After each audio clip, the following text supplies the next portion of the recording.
क्यों करा जाता है पूर्णिमा का व्रत? पूर्णिमा का व्रत करने का कारण क्या है बताइए? आप इतने सालों से कर रही हो, कई माताएं कर रही होंगी पूर्णिमा का व्रत। एक समय फलाहार करती हैं, एक समय भोजन करती हैं।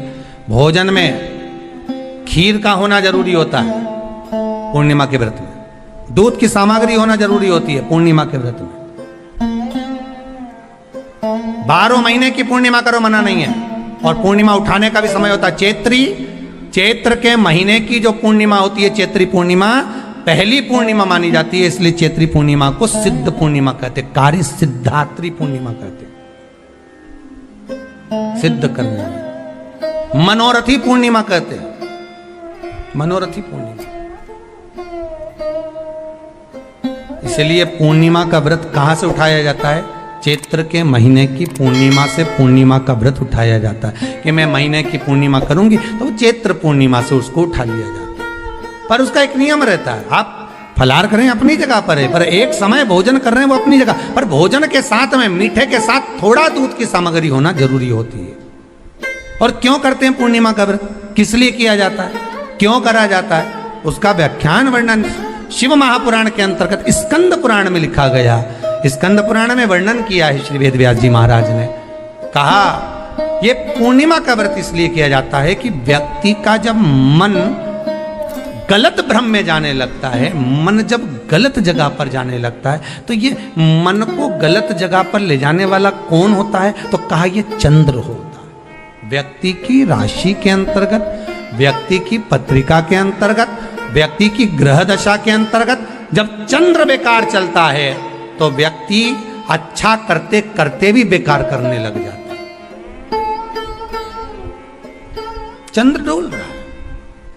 कई माताएं कहती हैं गुरुजी हमारे बेटे को आशीर्वाद दीजिए, बहुत गलत संगत में जा रहा है। मतलब समझ जाना कि चंद्र गड़बड़ जा रहा है। बेटी अगर गलत मार्ग पर जा रही है, बेटी अगर गलत संगत में जा रही है, किसी अन्य व्यक्ति को आकर्षित हो, चंद्र गड़बड़ हो रहा है, उसका चंद्र कहीं जा रहा है। कोई पुरुष, कोई लड़का, कोई गलत मार्ग पर जा रहा है, चंद्र गड़बड़ हो रहा है।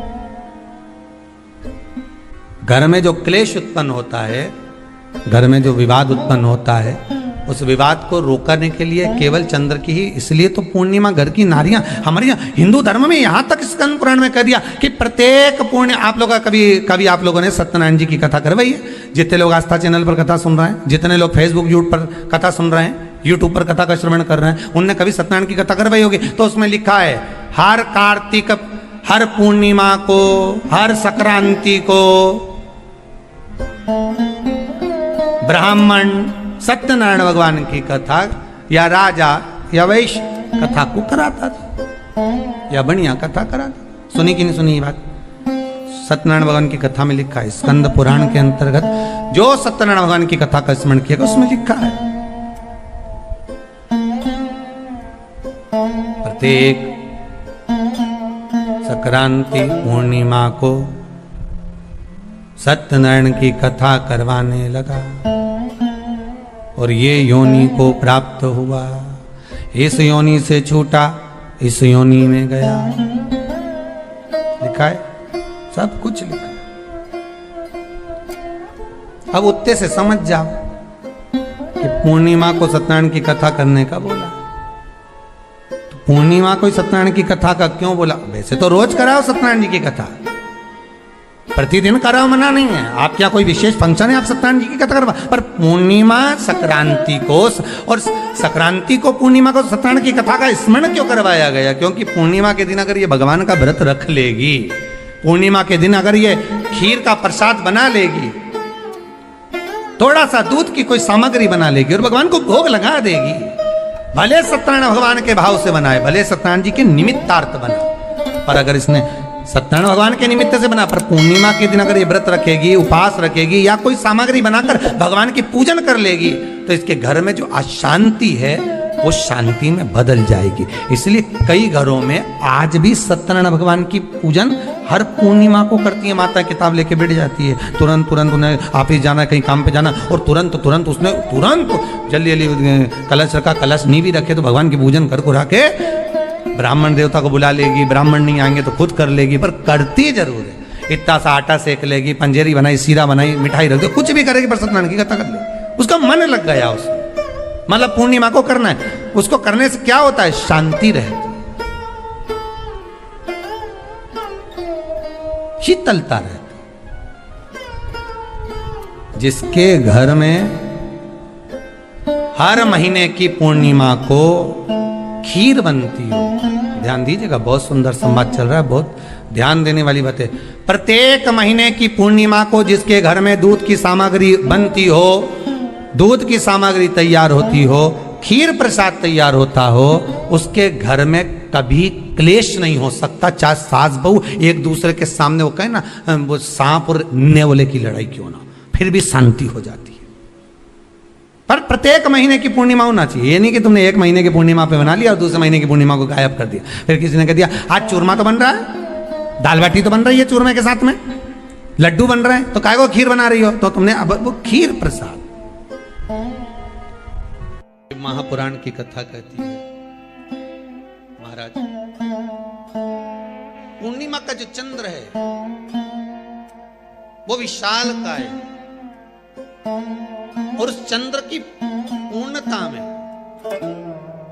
हमारी अभिलाषाएं भी पूर्ण हो। आप आस्था चैनल के माध्यम से जितने लोग कथा सुन रहे हैं, फेसबुक यूट्यूब पर जितने कथा सुन रहे हैं, और कुबेरेश्वर धाम में जितने कथा सुन रहे हैं, आप में से कितने लोग हैं जो पूर्णिमा का व्रत करते हैं? जो माताएं करती हो जरा हाथ उठाइए। पूर्णिमा का व्रत जो करते हो ना आप लोग, रखिए। अब पूर्णिमा के व्रत में आपने कई बार किताब पढ़ी होगी पूर्णिमा की, या आपने व्रत किया होगा, या पूर्णिमा का व्रत आप धारण करे होगे, तो उसमें पूजन कौन से भगवान की होती है?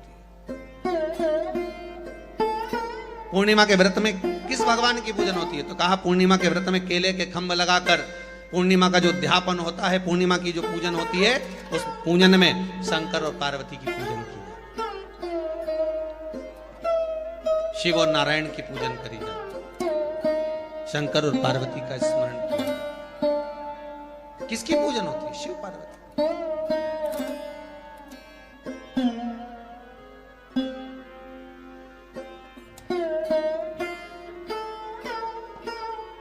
क्यों शंकर और पार्वती का पूजन क्यों करा जाता है पूर्णिमा के व्रत में? क्योंकि शिव और माता पार्वती ही केवल एक ऐसे हैं जिन्होंने अपूर्ण लक्ष्मी को भी पूर्ण बना दिया था। किसको पूर्ण बनाया है? लक्ष्मी। शरद पूर्णिमा के दिन अगर आप शंकर भगवान को एक लोटा पानी अगर शिव को समर्पित कर रहे हो, श्वेत पुष्प को रखकर शंकर जी के ऊपर सफेद फूल को चढ़ाकर अगर एक लोटा जल भी, एक पात्र जल भी शंकर को समर्पित कर रहे हो, तो ये लक्ष्मी के लिए ही तो कर रहे हो। और कौन सी लक्ष्मी? पूर्ण लक्ष्मी। पूर्ण लक्ष्मी। आपको पहले भी कथा में कहा, एक बार भगवान विष्णु के सामने लक्ष्मी मैया ने बहुत तेज स्वर में कह दिया था, नारायण, दुनिया के लोग आपका नाम जपते हैं, दुनिया के लोग नारायण नारायण कहते हैं, दुनिया के लोग आपका भजन करते हैं, पर सत्य मायने में कहूं ना तो मेरे बिना दुनिया के लोगों की नहीं चल सकती, मेरे बिना दुनिया नहीं चल सकती, संसार मेरे बिना नहीं चल सकता। भगवान विष्णु ने कहा ये तो गलत है लक्ष्मी आपका कहना। एक दिन लक्ष्मी को अहंकार आ गया, अहंकार के संबोधन जब माता लक्ष्मी करने लगी तो भगवान उसी समय पर भगवान विष्णु को क्रोध आ गया, और भगवान विष्णु ने कह दिया लक्ष्मी तू इतनी बड़ी बड़ी बात कहती है कि तेरे बिना नहीं रह सकती संसार। मैं तुझे कहता हूं लक्ष्मी तू अपूर्ण है, तू अपूर्ण है, तू पूर्ण कब हो गई?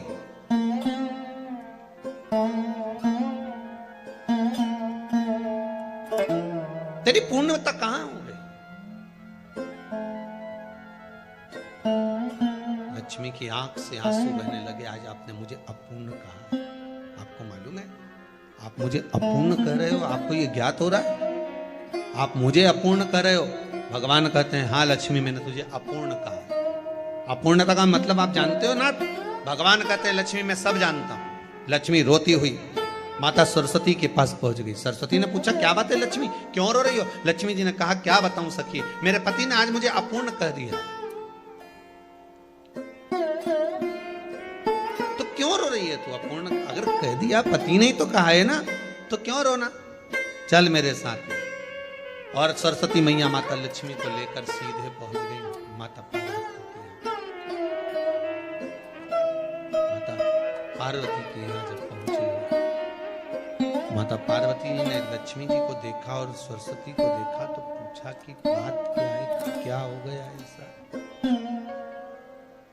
क्या हुआ, क्या है ऐसा जो तुम दोनों आज मेरे पास में आई, क्या हुआ। पार्वती जी कुछ बोलती, शिव जी का ध्यान माता सरस्वती की ओर और लक्ष्मी की ओर गया और भगवान शंकर जान गए कि आज भगवान नारायण ने लक्ष्मी जी को अपूर्ण कहा है। अब देखें माता पार्वती क्या कर सकती है, इसको पूर्ण बनाने के लिए करेगी क्या। क्या हुआ, माता सरस्वती जी बोली लक्ष्मी को अपूर्ण कर दिया, अपूर्ण कर दिया, हाँ तो क्या सोचना उसके लिए, इसको मैं अभी पूर्ण बना देती हूं। माता जगत जननी पार्वती ने गोदी में विराजमान गणेश जी को उठाया और उठाकर लक्ष्मी जी की गोद में दे दिया। ले लक्ष्मी, आज से तो पूर्ण हो गई, लक्ष्मी आज से तो पूर्ण। गोदी में जब तक संतान नहीं है तो नारी को लोग अपूर्ण समझते हैं, पर माता पार्वती जी ने संपूर्ण ब्रह्मांड में एक सिद्धता प्रदान कर दी कि अपने गोदी के लाल को, अपने गोदी के पुत्र को माता ने लक्ष्मी की गोद में देकर लक्ष्मी को पूर्ण बनाया। वो दिन कौन सा था, यही शरद पूर्णिमा का दिन था। कौन सा दिन, आवाज पकड़ लो, यही शरद पूर्णिमा का दिन था। शरद पूर्णिमा का दिन लक्ष्मी को पूर्ण करने का दिन,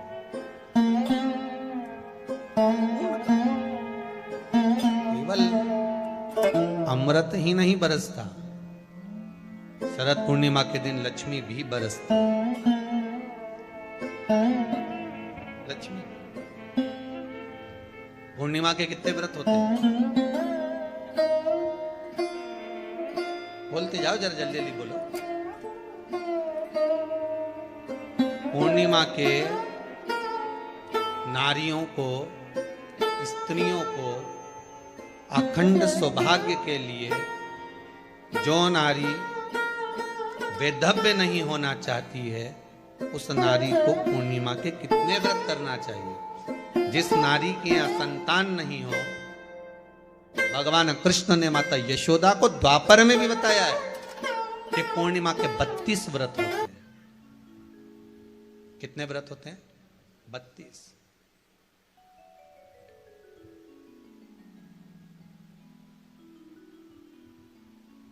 स्वयं भगवान कृष्ण यशोदा रानी को, माता यशोदा जी को भी बता रहे हैं 32 व्रत। अब आपको किसी ने बता दिया होगा कि 8 कर लो, 7 कर लो, 6 कर लो, 12 कर लो, इसलिए आपने बोला कि 12 कर लीजिए, 32 कर लीजिए। अरे यहां तो द्वापर की कथा भी कहती है। यशोदा जी ने एक बार भगवान कृष्ण को रोक कर कह दिया, ए कन्हैया रुको। कन्हैया बोले, बोलो मां क्या बात है। कन्हैया जरा रुकिए, इधर आओ जरा। भगवान कृष्ण आए। हाँ मां बोलिए। किस जगह का प्रसंग है ये, जिस समय पर राधा रानी कुरुक्षेत्र में नंद बाबा और यशोदा जी को लेकर कुरुक्षेत्र के कुंड में, ब्रह्म सरोवर में स्नान कराने के लिए लेकर जाती है, ग्रहण का समय पर। और जब भगवान कृष्ण उस कुरुक्षेत्र के उस सरोवर में स्नान करने आते हैं, तब यशोदा जी ने अपने लाला से प्रश्न किया है, पूछा है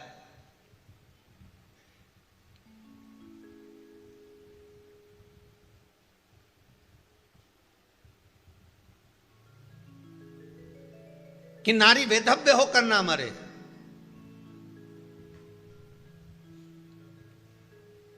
उसका पति कोई रोग से ग्रसित ना हो, उसका पुत्र किसी रोग में ना पड़े,